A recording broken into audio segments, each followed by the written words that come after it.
رحمة من ربك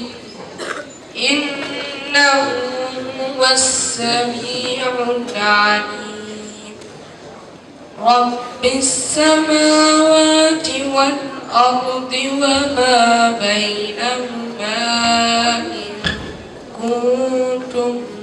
موقنين لا إله إلا هو يحيي ويميت ربكم ورب آبائكم الأولين.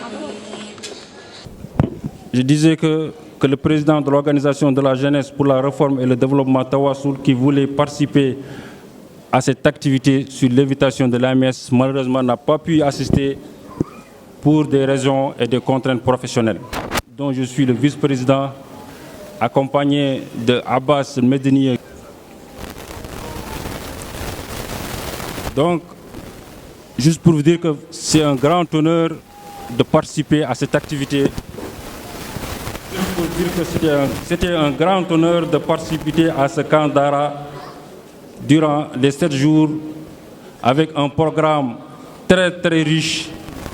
à travers des conférences, à travers des activités islamiques, à travers des chants. Nous avons beaucoup appris. Et alhamdoulilah, on remercie tous les organisateurs, toute l'équipe de l'AMS. Et sur ce, j'aimerais juste partager dans l'aspect politique, à savoir une expérience d'un mouvement qui s'appelle l'Islah al-Wasatiyya, qui au début travaillait pour la société civile. Et l'objectif c'était de travailler dans le cadre de la culture et de la da'wa en Mauritanie, qui est devenu finalement un mouvement dans tous les secteurs, à savoir l'enseignement, à savoir le journalisme, et qui font partie intégrante du mouvement. Ainsi de suite, les gens se sont spécialisés et ont intégré dans tous les secteurs de la vie, que ce soit médiatique, politique, syndical, estudiantine et humanitaire, à savoir aujourd'hui un hôpital qui s'appelle l'hôpital Tab el-Islahiyya, et aussi le milieu des affaires. Le fait de s'impliquer en politique à l'époque et de prendre part à la vie publique et influencer sur les décisions était fondamental pour la survie du mouvement, puisque toutes les décisions sont prises au niveau des institutions nationales, que ce soit dans l'exécutif ou à l'Assemblée nationale, impliquées toute la vie, y compris ceux des organisations de la société civile. Sur ce, il fallait vraiment constituer un parti ou un bloc de soutien à un mouvement donné, et cela pour se faire connaître, pour pouvoir peser sur les décisions et surtout sur l'électorat. Aleykum wa rahmatullahi wa barakatuh. Mbokk jullit yi, góor ak jigéen, ñu ngi leen di nuyu, di leen di ziyaare, di rafetlu jotaay bi, di jiital ci nuyoo bi ki nga xamee ni moom moo jiite AMS, association élèves étudiants musulmans du Sénégal, ak ki nga xamee ni moo toogal fii moo yore bànqaasu Saint-Louis bi, di nuyu sunu président di l'adjoint au maire de Saint-Louis, imam Mohamed Sakho, di président association des imams oulémas de Saint-Louis, Majmouatul Aïma ouléma bi Saint-Louis. Di nuyu aussi imam Kébé bu rassemblement islamique du Sénégal ak mboolem kilifa yi fi teew. Mu mel na que li nga xamee ni Moussa Mané wax na ko, yàlla subhanahu wa ta'ala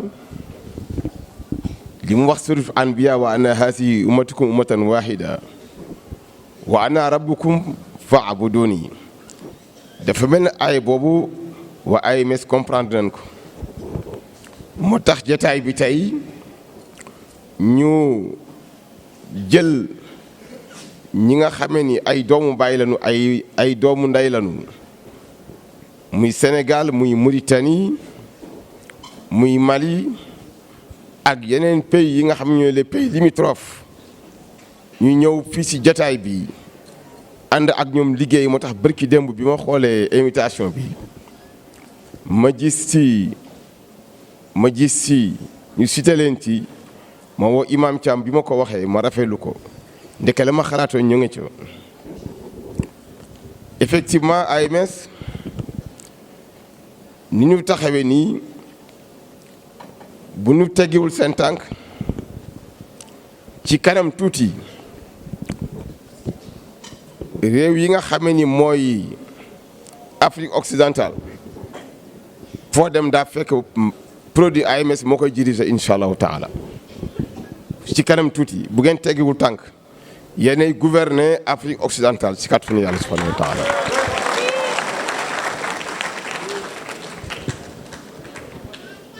ku xam géopolitique bi ni muy demee ku jàng histoire politique du Sénégal de 1659 ba fi ñu nekk nii nga xam tey Sénégal l'islam bi ni muy pénétrer ci administration bi ni muy pénétrer ci un peu partout secteur privé public nga xam ne effectivement AMS ñu ngi def ay jéego yu rëy kon ñu leen di wax ni wala tahinu wala tahzanu wa antumul a'lawna in kuntum mu'minin. comprendre ngeen effectivement ak daara vacances bi ngeen organisé ni yàlla subhanahu wa taala programme bi mu ñu jox mu war a defar àdduna ak xale yi doon def fii di présenté wu fii comprendre ngeen effectivement lan mooy l'islam. comprendre ngeen maam Ibrahima Niass li mu waxoon en 1965 bi nga xamee ni communistes yi ñu ngi fi nekkoon di balballu mu leen famaali Napoléon aw Lénine wa markasun bi muha ilayhim xala anka xabala kitaabun min allahi jalilun jalaaluhu qadimun baaqin la yaxaafu zawala. mu ne Napoléon amul solution pour adduna bi, Karl Marx amul solution pour adduna bi, Lénine amul solution pour adduna bi, mais ku am solution pour adduna bi moom mooy Muhammad sallallahu alayhi wa sallam. moom la yàlla jox solution. kon mbokk jullit yi ñu leen di ndokkeel yéen waa AMS, ñu leen di ndokkeel yéen waa RIS, ñu leen di ndokkeel yéen ñi ci salle bi. ku xool imam Birame Pouy li muy liggéey ci iRadio ITV, ku xool Ousmane Sow li muy liggéey ci Sénégal di ko def ci social, ku xool keneen ak keneen xam ne AMS mi ngi liggéey. wasalaamu aleykum wa rahmatullahi wa barakaatu.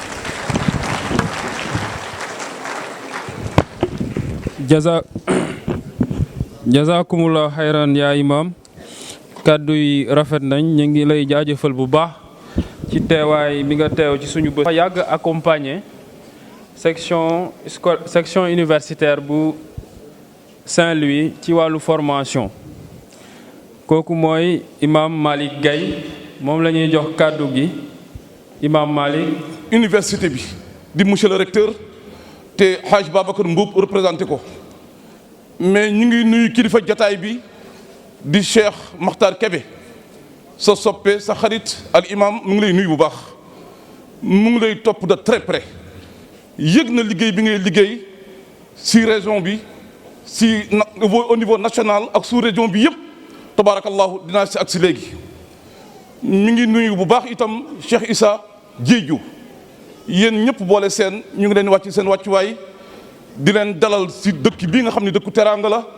di leen wax ahlan wa sahlan wa marhaban bikum. di nuyu bu baax al imam tabarakallahu Mouhamed Sakho, di borom xam-xam ndar yëpp nawloo ko, mais muy adjoint au maire, ñu ngi lay wàcce sa wàccuwaay. di nuyu mboole seen borom xam-xam yi ma jàkkaar lool, gëm naa ni salle bi ñu fi toog ñëpp ay borom xam-xam lañu. mais di nuyu tabarakallahu Hadj Ousmane Diallo mi nga xam ni Cheikh Makhtar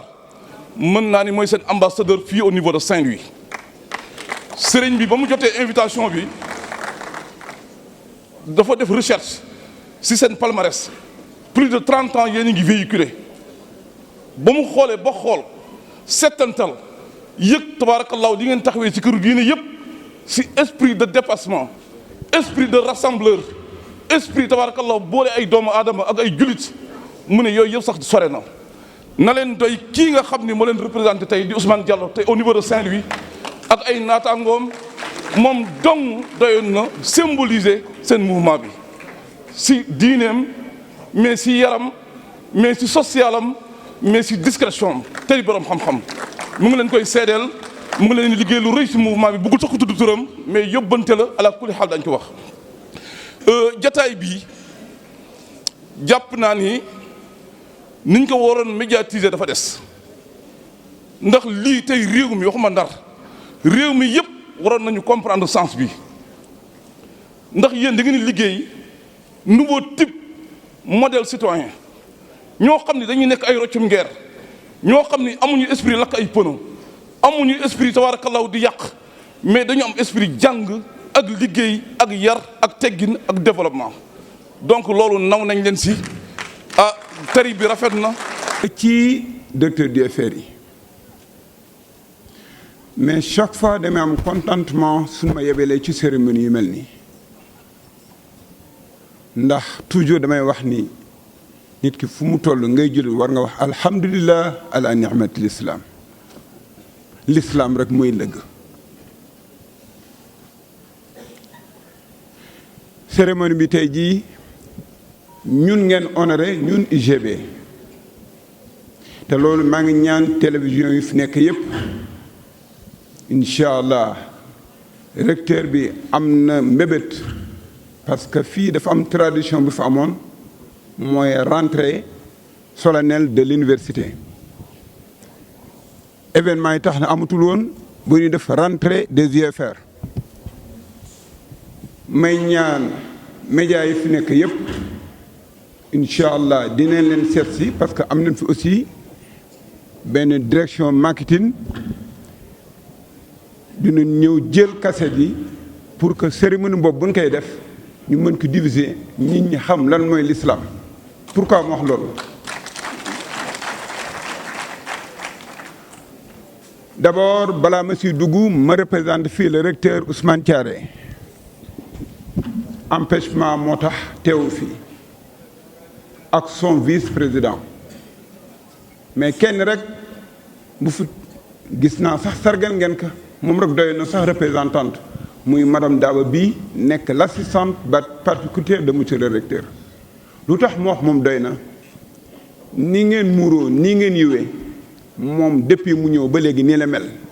te ku nekk l'assistante particulière du directeur gan bu ñëw si yow nga jëkk dal boo ñëwee moom boo ko xoolee da nga xam ne l'islam mooy dëgg donc sàcc matériel bi jël lépp xaw ma duñ leen infiltrer xaw ma mais AMS la ñoom bokk na ci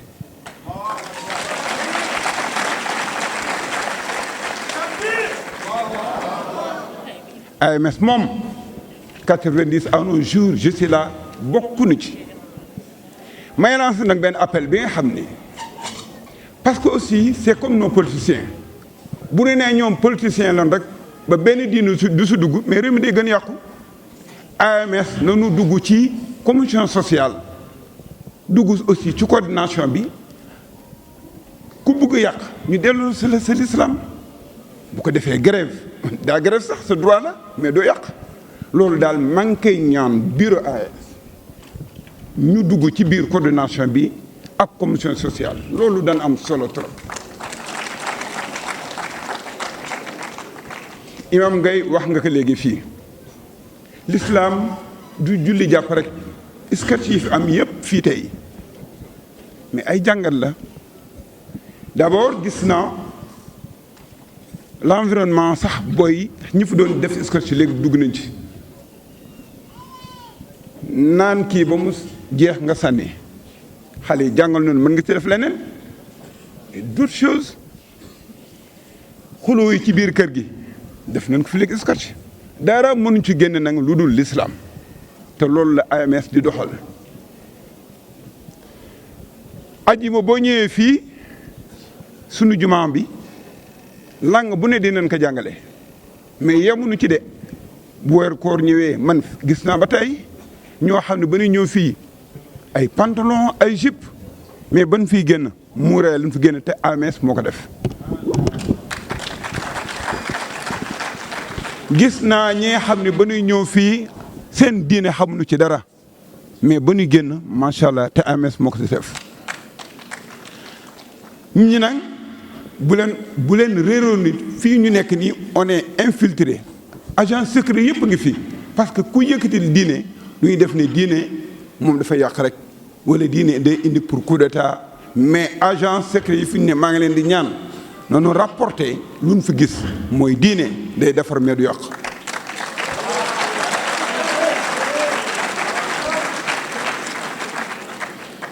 alors pour terminer ma gërëm imam Sakho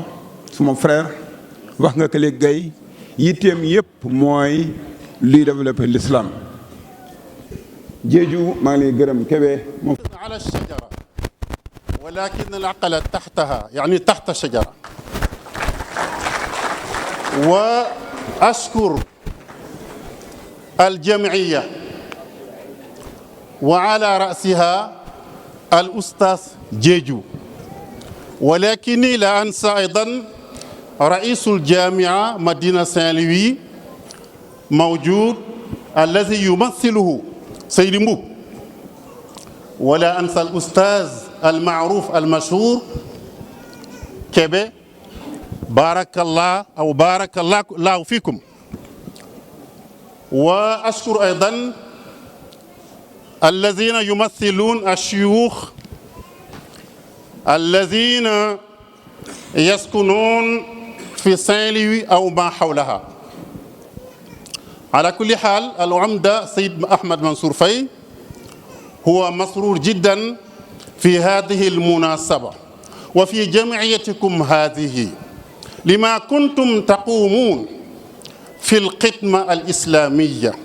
والتربية الإسلامية والثقافة الإسلامية. أنا سمعت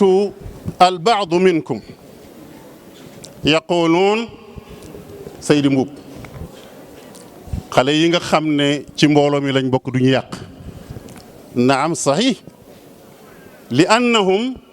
kaanu ya'muruna bil ma'ruf wa yanhawna 'anil munkar dafa mel ne que loolu sax yéen mooy seen liñ leen di ràññee al amru bil ma'ruf wa nahyu 'anil munkar koo xam ne nag loolu mooy mission am defe naa du yàq en tout cas man kontaan naa trop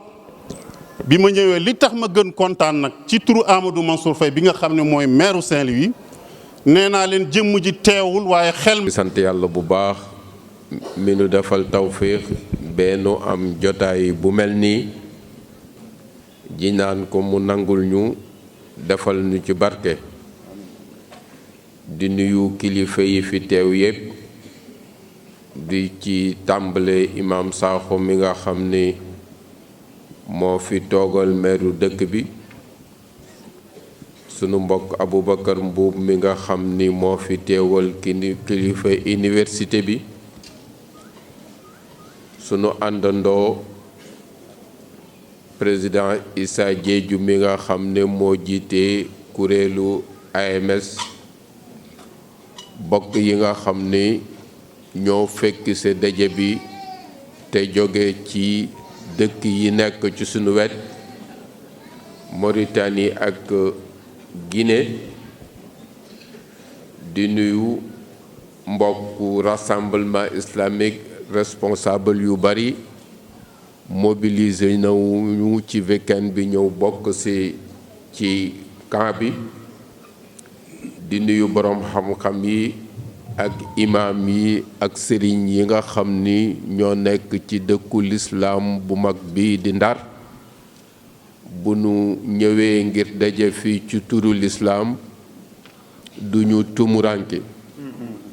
ndax Ndar nit mun na fi def lu ne du fi jekk waaye boo fi defee lislaam mu jekk li fi tas lislaam bi li ci essentiel wala ci période yi mu gën a jafe centre de gravité bi Ndar la woon lu bari fii la tàmbalee dem ci yeneen gox yi donc bu nu ñëwee fii barke boobu la nuy dàkku ak jaar-jaaru démb boobu teg suñu tànk ci loolu ndax xëy na la xewoon démb ci barke yàlla am lu mënu ci defal di kontaan ci kilifa yi dalal bi nga xam ni moom lañ ñu fi dalal moo xam kilifa diine yi la moo xam kilifa politique yi la moo xam kilifa yi nga xam ne ñoo nekk ci administration ñi teewal kilifa yi moo xam recteur université bi la moo xam maire bi monsieur le ministre Mansour Faye noo ngi leen di jotal sunu nuyoo ak sunu ngërëm ci seen taxawaay ak seen jàppale jàpp naa ne junni nit ku leen jox barab lu mat ayu bés supporté nga leen ndax ku ne xam nañ ni espace la boo xam ne bi lu bari lañu fay consommer espace la boo xam ne bii xëy na sax am na lim bu nu fa bàyyi woon xel mais bu nu ko joxee ñu nekk fa ci diir bi am na ak jàppandal gu bari gu ñu ci boole kilifa dëkk bi aussi am na ak jàppandal gu bari gu mu nu defal ñoom ñépp nu gërëm leen kàddu gi du gudd dañuy fàttali rekk ne bu nuy dajee ndaje lislaam yi dafa am lu nuy dàkku lu nuy dàkku mbokk mi jógee Guinée moo ko jëkk a wax mooy jullit yi ay bokk lañu nu fexe ba ñi nga xam ne ñoom lañu àndal di liggéey ñu utal leen cadre boo xam ne bii dina nu yokk seenu bokkoo koo xam ne kii danga ko daan gis rekk ci ab daje boo xam ne bii 2 heures de temps la walla parfois 3 heures de temps ñu may la occasion boo xam ni di nga dund ak moom ay fan nga yokk say bokk ci lislaam yokk sa déggook ñoom yokk sa xameek ñoom beneen jubluwaay bi mooy àdduna joxante rekk la xam-xam ñi daje fii seeni spécialité du benn seen gis-gisu àdduna sax mën na bañ a nekk benn seen xam-xamub lislaam tolloowul bu ko defee diir bu ñuy daje fii kenn ku ci ne dana dimbali moroomam ci li mu xam jël ci moom jox ko ci moom waaye ñun ci yarub lislaam lii ñu tudde as suxba fekke ànd nekk ab diir day defar jikko day joxe jikko bu ko defee boo fi toogee di nga gis loo naw ci sa moroom ci mbaax te newul ci yow nga jël ko di nga gis lu nekkoon ci yow loo xam ne li àndul ak mbaax nga dindi ko alors loolu bokk na ci jubluwaayu daje yi nuy daje nii dañu ciy daje tam ngir jàng ku na xam ne ne ku farluwul bu fekkee ci système occidental bii nga ne boo farluwul man nga tàmbali préscolaire ba am doctorat boo deful ndànk li gën a néew ci lu jullit war a xam boo deful ndànk mun nga ko umpale ñu créer condition yoo xam ne yi ci diir bu gàtt dinañ fexe ba teg nit ki ci yoon woo xam ni bu fu jógee pour mu yokk àlluwaam dana yomb bu ko defee am njàng la ci xam-xamu lislaam yi nga xam ni mënul ñàkk ñu créé itam cadre boo xam ne bii dañuy fexe ba bu ñuy ñëw nun ñépp dañuy fexe ba li lislaam bëgg rekk moo fay nekk lu lislaam bañ du fa am bu ko defee ñu góorgóorlu ba comportement islamique ñu dund ko diir boo xam ne ak lu mu gàtt-gàtt bu nu fa jógee lu ñu ci def rekk dana sax mbokk yi loolu mooy cadre bi nga xam ne moom la ñuy liggéeyee nga xam ne nit la ñu bëgg a defar te nit ku koy defar ci ñaar la mooy nan ngay fexe ba li boroomam bëgg ci moom ci wàllu jaamu yàlla ak wàllu defar ruux ak wàllu defar pas-pas wàllu defar jikko mu man ko waaye nan lay nekke koo xam ne kii réewam bu soxlaa la réewam soxla mu mën ko taxawe te fekk am na capacité yi am na aptitude yi ndax l'islam bi ñaari tànk rekk moo fi ne wa ma xalaqtul jinna wal insa illa li yaabudun huwa anshaakum min al ardi wastaamarakum fiha ñaar yooyu mooy mission yu mag yi nga xam ne moom moo ñuy xaar mooy nu defaru amul baax waaye suuf si nga xam ne yàlla wàccoon ak nun wa saxara lakum ma fi samaat ma fi ardi jamian minhu loolu yàlla tàggatal nu fexe ba dund ci teraanga donc ñu nekk ay citoyens yoo xam ne yi dana nu amal njëriñ seen réew association bi loolu lay liggéey di nga ci gis koo xam ne kii directeur de société la waaye fa mu nekk ci koñom wóolu nañ ko def ko imam di nga ci gis koo xam ne kii technicien la waaye foo ubbi ci Qur'an boo deful ndànk yow mi di sëriñ daara boo deful ndànk mu rus loolu parce que moo la koy gën a miin moo la koy gën a yàpp boo deful ndànk aussi lii nga xam ne mooy melokaanu lislaam boo ci joganteeg moom mu daaneel la loolu mooy version kuréel bi nga xam ne moom la ñuy tabax te loolu mooy ëllëg ji ñu soxla ci sunu réew ñaari tànk la war a doxe mooy topp xàll wi nga xam ne moom la ñu tubaab bi xàllal war na xew wi parce que wane na ay limitam xam nañ ne nit kenn mënu ko defar te defaruloo ko ci mbaaxam ak ci jaar-jaaru démbam mbaaxu réew mi ak jaar-jaaru démbam diine def ci foor nit ñi dañu koy dugal ci seen biir bu ko defee fondement bi leen di tabax loolu la alors loolu la ñuy jéem a def nii ci jamono boo xam ne bii dañuy góorgóorlu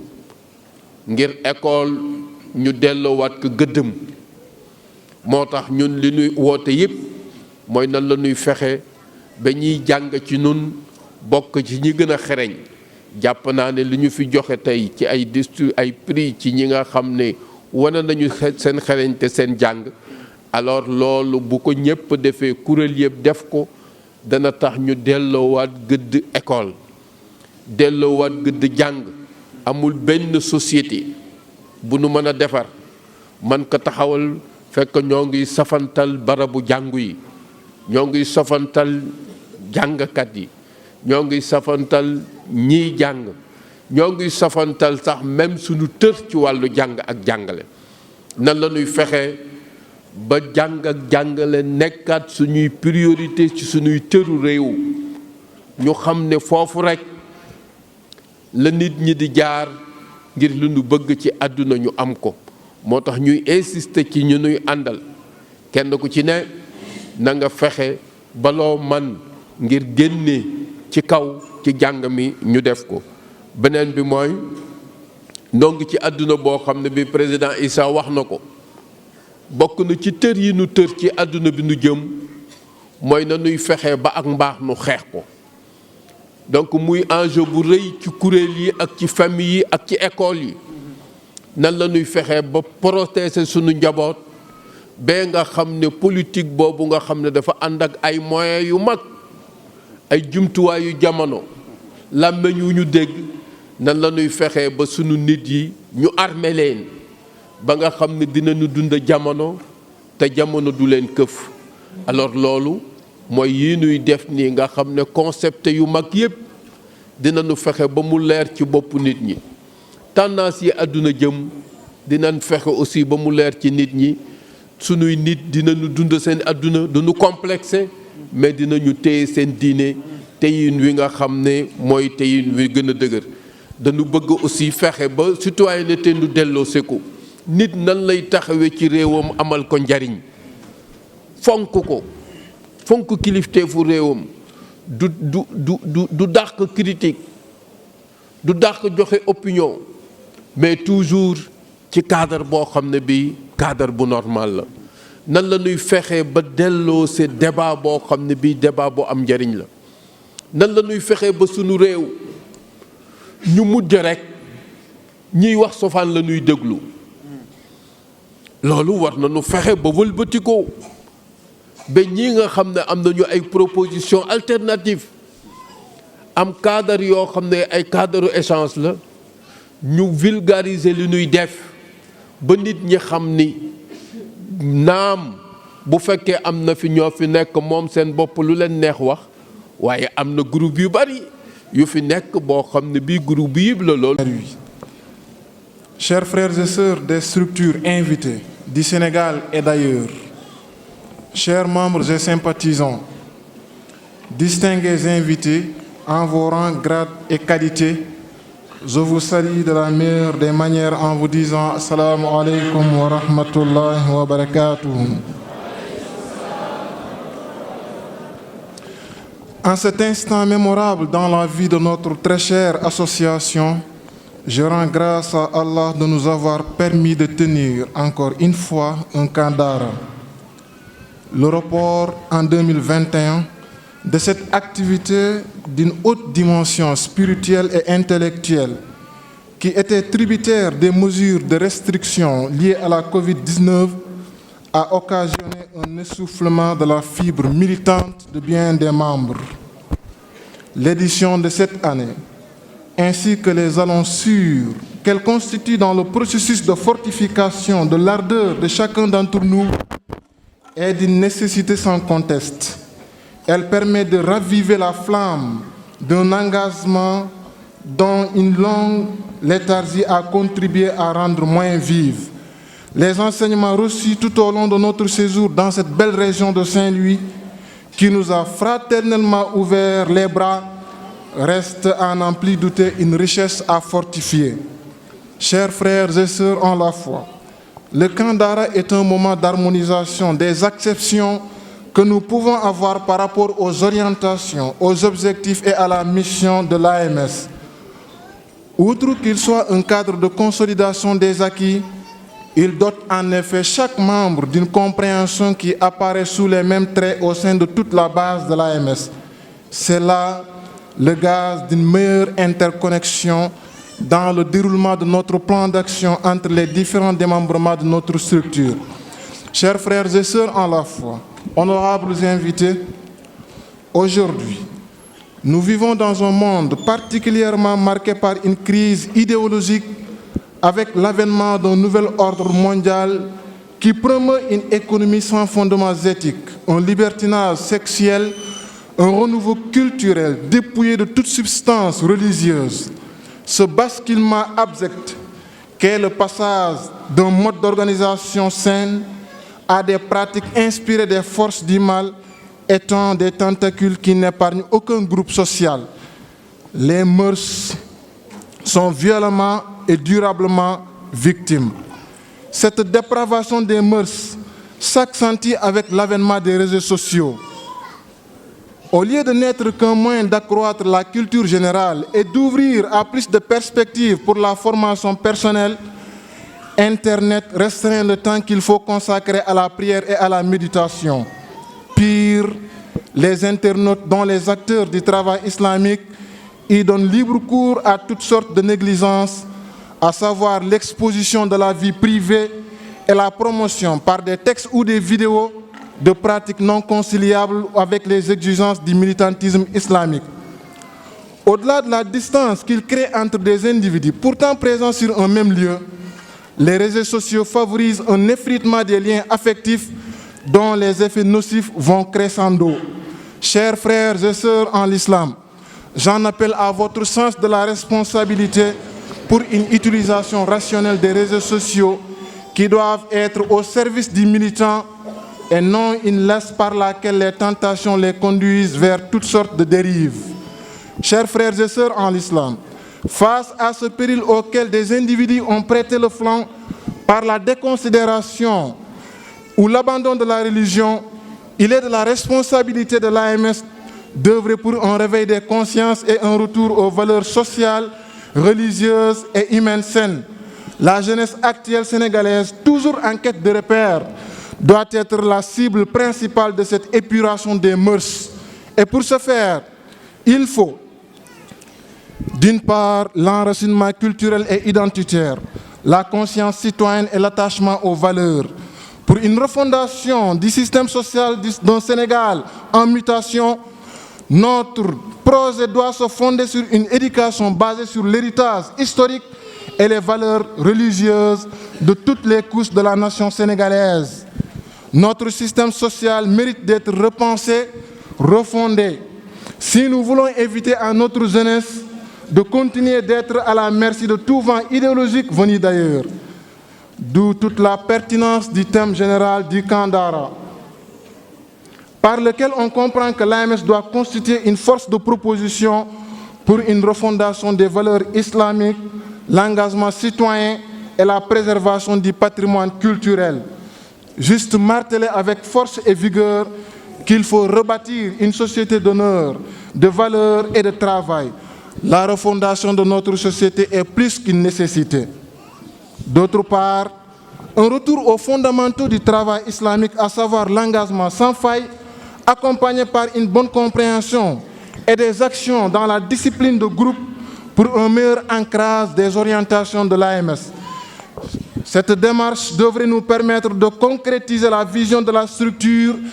qui est de devenir une organisation leader et représentative en milieu scolaire et universitaire,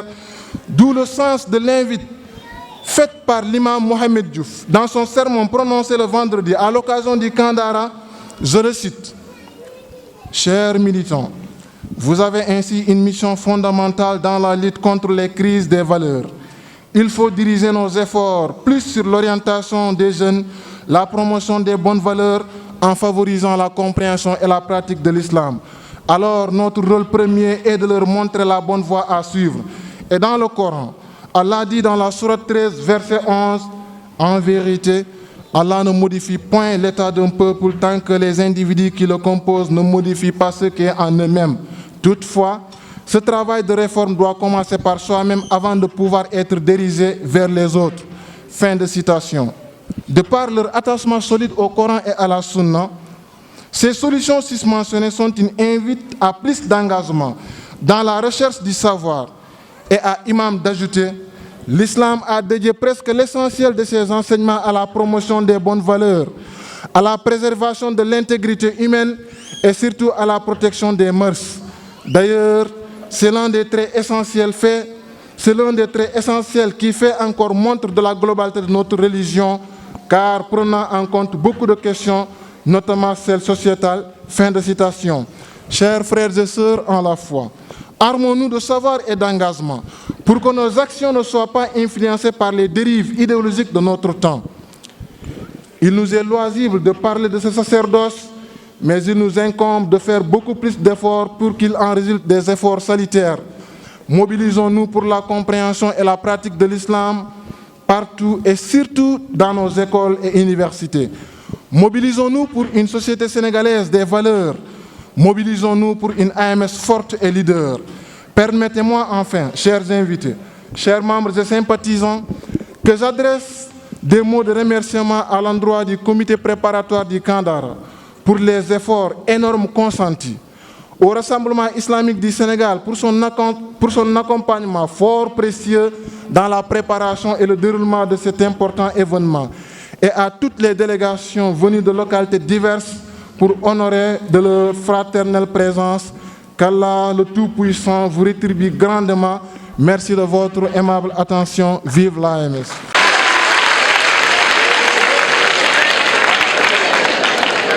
On a